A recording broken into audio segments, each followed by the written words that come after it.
बाबा, मी पण तुमच्या मुलीसारखीच आहे. आमच्या प्रेमला कधीही घरातून चांगले व आपुलकीचे प्रेम मिळाले नाही, म्हणून तो मनातून कायम दुःखी राहत होता. पण आमच्या प्रेमचे दुःख ओळखणारी तुमची मुलगी निघाली. प्रेमच्या मागे खूप मुली फिरत असतात, पण त्यांना फक्त पैसा प्यारा होता. त्यांना कोणाच्या भावनाशी काहीच घेणं देणं नव्हतं. हे आमच्या प्रेमला चांगलंच कळत होतं, म्हणून तो एका चांगल्या मुलीच्या शोधात राहत होता. आता त्याला चांगली मुलगी मिळाली आहे आणि तुमचे संस्कार पाहून आम्हाला पण कळाले की तुमची लेक कशी असेल. मी तिला 1-2 वेळाच पाहिले आहे. आजपर्यंत मी प्रेमला सांभाळले आहे. त्याची आई, मैत्रीण, बहीण सर्व काही मीच आहे. आमच्या प्रेमचं लग्न तुमच्या पूजाशी लावून द्या. मी तुमच्या पुढे हात जोडते. इतके बोलून सपना रडू लागते. धर्मराव सपनाच्या भावना चांगल्या प्रकारे समजले होते. धर्मराव मनात म्हणतात, यांना आपल्या गावी घेऊन जाऊया आणि यांचे तिकडे चांगल्या प्रकारे लग्न लावून देऊया. म्हणून ते सर्व प्रस्ताव सपनाजवळ मांडतात. सपना महेशकडे पाहते. महेश होकाराची मान हलवत सांगतो. सर्व काही पक्क होतं व धर्मराव प्रेम व पूजाला घेऊन गावी निघतात. सपना व महेशला धर्मराव म्हणतात, मी तुम्हाला लग्नाची तारीख पत्राद्वारे कळवून देईल. तुम्ही त्या तारखेला काहीतरी नाटक करून आमच्या गावी येऊन लागा. इतके बोलून धर्मराव निघतात. प्रवासात प्रेम व पूजा शेजारी बसतात व धर्मराव पाठीमागच्या शीटवर बसतात. पूजा प्रेमला म्हणते, प्रेम, आपण लग्न तर करून घेऊ, पण तुला मोठ्या घरात राहण्याची सवय आहे आणि आमचं घर तर खूप लहान आहे.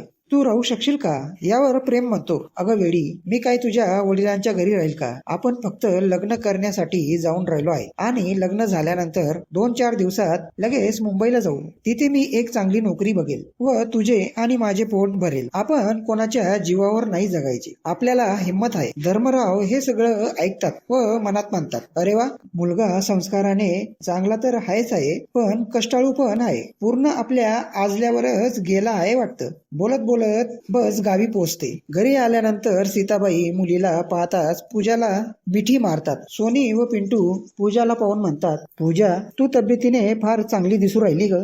तेव्हा सीताबाई म्हणतात, माझ्या लेकीला अशी नजर नको लावू. घरात बसल्यानंतर धर्मराव सर्व काही कहाणी घरातील मंडळींना सांगतात. घरातील मंडळी ऐकून थोडा वेळ शांत बसतात. पण पिंटू लगेच म्हणतो, प्रेम, तू लग्न करशील, पण प्रेमाने पोट भरत नाही. त्यासाठी 2 वेळची भाजी भाकरी का होईना द्यावी लागते. ती तू कुठून आणशील? यावर प्रेम शांत मनाने उत्तर देतो, प्रेमाबरोबर 1 भाकरीचे 2 तुकडे करून दोघं खाऊ व एकमेकांच्या कुशीत झोपू. हा, मात्र जी भाकर मी कमवेल ती माझ्या मेहनतीची असेल, माझ्या वडिलांच्या पैशाची नाही. प्रेमचे बोलणे ऐकून पिंटू गप्प बसून गेला. धर्मराव प्रेमला बसण्यास सांगतात व म्हणतात, प्रेम, मी जरा ब्राह्मण दादांकडे जाऊन येतो. तुमच्या लग्नाची तारीख पक्की करून येतो. धर्मराव इतके बोलून बाहेर पडतात. सीताबाई, सोनी व पूजा स्वयंपाकाची तयारी करतात. आज काही गोडधोड करूया म्हणून सोनी जिलेबी व गुलाबजाम करण्यामागे लागते. इकडे स्वयंपाक पूर्ण होतो व इकडे धर्मराव येतात. धर्मराव प्रेम शेजारी बसून म्हणतात, पोरा,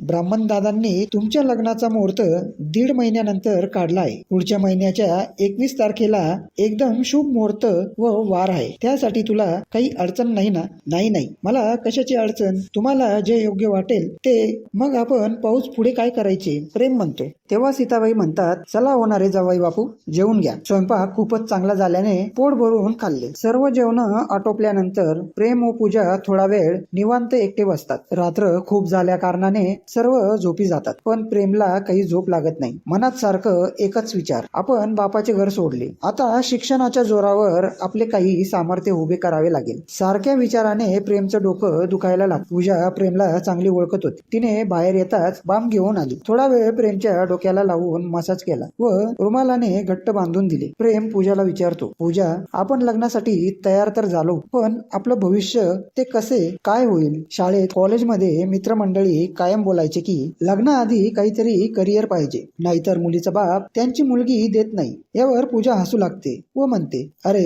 वेडा आहेस का रे तू? प्रत्येक व्यक्ती लग्नानंतरच पूर्ण यशस्वी होतो. एक मंतर तुला माहित असेलच की प्रत्येक यशस्वी व्यक्तीच्या मागे एका स्त्रीचा यशस्वींचा हात राहतो. काही व्यक्ती तो यशस्वी हात घ्यायला घाबरतात, पण तुला तर पहिल्यापासून तो हात मिळतो आहे. आणि हा इतका विचार नको करू. इतका विचार शरीराला घातक आहे. चला आता झोपून घ्या. आता अरे तुरीची ही भाषा पण मला बदलावी लागेल, कारण तुम्ही माझ्या जीवाचे राजे जे होणार आहे ना. पूजाच्या काही गोष्टींनी प्रेमला हसू आले व प्रेम म्हणाला, चला राणी साहेबा झोपूया, नाहीतर सकाळ इथेच बोलत बोलत व्हायची. दोघं हसतच घरात